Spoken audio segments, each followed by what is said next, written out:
నిన్న Rohit శర్మని last time internationals లో చూసాం. क्या बोला तूने? ఎస్, నిన్న Rohit Sharma last match internationals చెన్నైలో.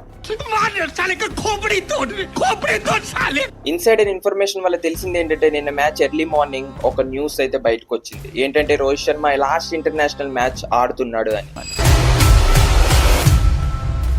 టెస్ట్ అండ్ టీ20 అయితే ఆడట్లేదు. నేను జరిగిన match Rohit Sharma last international match అని ఎవడో ఒక రిపోర్ట్ ఇస్తాడు. ఈ న్యూస్ విన్నాక ఇండియన్ ఫ్యాన్స్ అందరూ డిప్రెషన్ లోకి వెళ్ళిపోయారు. देखिए सर, अभी हम कुछ नहीं बता सकते हैं आपको, हम डिस्कशन में अभी हैं. ఈ న్యూస్ కి సోర్స్ అయితే తెలియదు కానీ నిన్న గేమ్ స్టార్ట్ అవ్వక ముందే ఈ న్యూస్ చాలా వైరల్ అయింది. రోహిత్ శర్మ ఇంటర్నేషనల్ కి రిటైర్ ఇచ్చేస్తున్నాడు. దీనికి రీజన్ లాస్ట్ 2 మ్యాచెస్ లో పర్ఫార్మెన్స్ రాలేదు.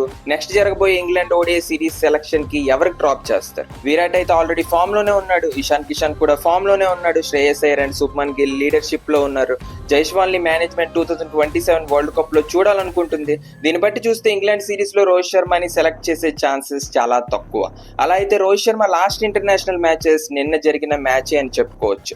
ఒకవేళ 2027 వరల్డ్ కప్ లో ఛాన్స్ ఇవ్వాలి అంటే ఇంగ్లాండ్ తో జరగబోయే సిరీస్ లో సెలెక్ట్ చేసి ఛాన్స్ ఇస్తే మాత్రం రోహిత్ శర్మ మీద క్లోజ్ మానిటరింగ్ ఉంటుంది. ఈ సిరీస్ మీద రోహిత్ శర్మ ఫ్యూచర్ డిపెండ్ అయ్యి ఉందని చెప్పుకోవచ్చు. ప్రస్తుతం అయితే నిన్న మ్యాచ్ కోసం మాట్లాడుకుందాం. నిన్న మాత్రం స్టోరీ వేరే లెవెల్లో ఉండాలి. Rohit Sharma peak batting form లో కనిపించాడు. ఫస్ట్ బ్యాటింగ్ కి దిగిన ఆఫ్ఘనిస్తాన్ టీం ప్రసిద్ కృష్ణకి 3 వికెట్స్ ఇచ్చింది. ఈ 3 వికెట్స్ క్యాచ్ పట్టుకుంది కూడా రోహిత్ శర్మయే. అలా ఆఫ్ఘనిస్తాన్ టీం ఎక్స్పెక్ట్ చేసినట్టే 1 సైడెడ్ గా ఓడిపోయింది. Azmatullah Shahidi century, Omarzai half century, Prasidh కృష్ణకి 5 వికెట్స్ దొరికాయి. మొత్తం కలిపి ఆఫ్ఘనిస్తాన్ టీం 218 రన్స్ కి ఆల్అౌట్ అయింది. బ్యాటింగ్ కి దిగిన టీమిండియా మీద రోహిత్ శర్మ మీద అందరి కన్ను ఉండాలి. రోహిత్ శర్మ లాస్ట్ మ్యాచ్ ఆడుతున్నాడు, ఎలా ఆడతాడో చూడాలి అని. శుభ్మన్ గిల్ మళ్ళీ జైస్వాల్ అండ్ రోహిత్ శర్మకి ఓపెనింగ్ ఇచ్చి ఫస్ట్ డౌన్ కి షిఫ్ట్ అయ్యాడు. కానీ రెస్పెక్ట్ ఫర్ శుభ్మన్ గిల్ అని చెప్పుకోవచ్చు. ఎందుకంటే యాజ్ ఓపెనర్ అయ్యుండి తనకు డిమోట్ చేసుకుని ఫ్యాన్స్ అవుట్ రేజ్ రాకూడదు అని రోహిత్ శర్మ అండ్ జైస్వాల్ ని ఓపెనింగ్ చేయించడం ఒక మంచి లీడర్షిప్ క్వాలిటీ అని చెప్పుకోవచ్చు.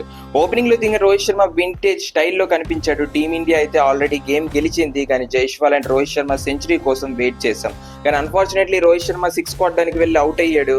జైస్వాల్ సెంచరీ పూర్తి చేసి అలా టీమిండియా ఈ సిరీస్ వైట్ వాష్ చేసి పడేసింది. అయితే మీకేమనిపిస్తుంది? రోహిత్ శర్మ 2027 వరల్డ్ కప్ ఆడతాడా లేదా అనేది కామెంట్స్ లో చెప్పండి. మళ్ళీ కలుద్దాం. జై హింద్.